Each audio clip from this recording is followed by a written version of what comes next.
Όπως φαίνεται, τις ρωσικές δυνάμεις που προωθούνται στην κατεύθυνση του Κουράχοβο τις πήρε η κατηφόρα και δεν εννοούμε ότι άρχισαν να χάνουν στις μάχες που δίνουν με τους Ουκρανούς, αλλά το αντίθετο, τις κερδίζουν και γι' αυτό οι μονάδες του ρωσικού στρατού που βρίσκονται στη βόρεια πλευρά κατηφορίζουν πλέον προς το Κουράχοβο, με το Ρωσικό Υπουργείο Άμυνας να δίνει επίσημα πριν από λίγη ώρα την κατάληψη ενός ακόμα χωριού, του Ζοριανόε, που βρίσκεται βόρεια του οικισμού της Αλεξανδρούπολης, για τον οποίο άλλες πληροφορίες λένε ότι και αυτός είναι υπό ρωσικό έλεγχο και άλλες ότι θα τεθεί πολύ σύντομα.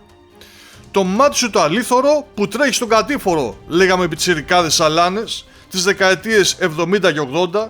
και όλα δείχνουν ότι οι Ρώσοι πρώτα θα κατηφορήσουν από τα βόρεια και θα φτάσουν στις πύλες του Κουράχοβο, καταλαμβάνοντας ό,τι οικισμό βρίσκεται στο ενδιάμεσο, περικυκλώντας έτσι την πόλη, αφού από τα ανατολικά βρίσκονται ήδη στα προάστια της, οπότε το πιθανότερο οι μονάδες αυτές να στήσουν τα logistics τους και να αναμείνουν αυτές που έρχονται από βορρά και μετά θα ξεκινήσουν την επίθεσή τους από πολλαπλές πλευρές, σφυροκοπώντας ανελαίητα για άλλη μια φορά τους Ουκρανούς, σπέρνοντας τον δρόμο που μάλλον έχει ήδη φτάσει στην πρωτεύουσα Κίεβο.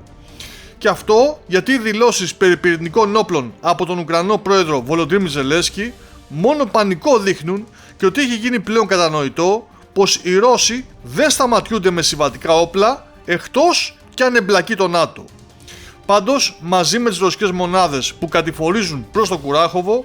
φαίνεται ότι κατηφορίζουν και στρατιώτες από τη Βόρεια Κορέα για να συνδράμουν τις ρωσικές, προφανώς στο πλαίσιο της νέας αμυντικής συμφωνίας Ρωσίας-Βόρειας Κορέας, κάτι που και αυτό έχει προξενήσει τρόμο στο Κίεβο,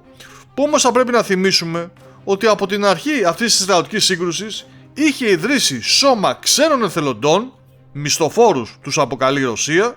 και τώρα πραγματικά ακούγεται πολύ περίεργο που γκρινιάζει για τους Βορειοκορεάτες. Όπως και να έχει, με ή χωρίς Βορειοκορεάτες, οι Ρώσοι σαρώνουν στα μέτωπα και αυτό το επιβεβαιώνουν πια όλοι από τη Δύση μέχρι την Ανατολή.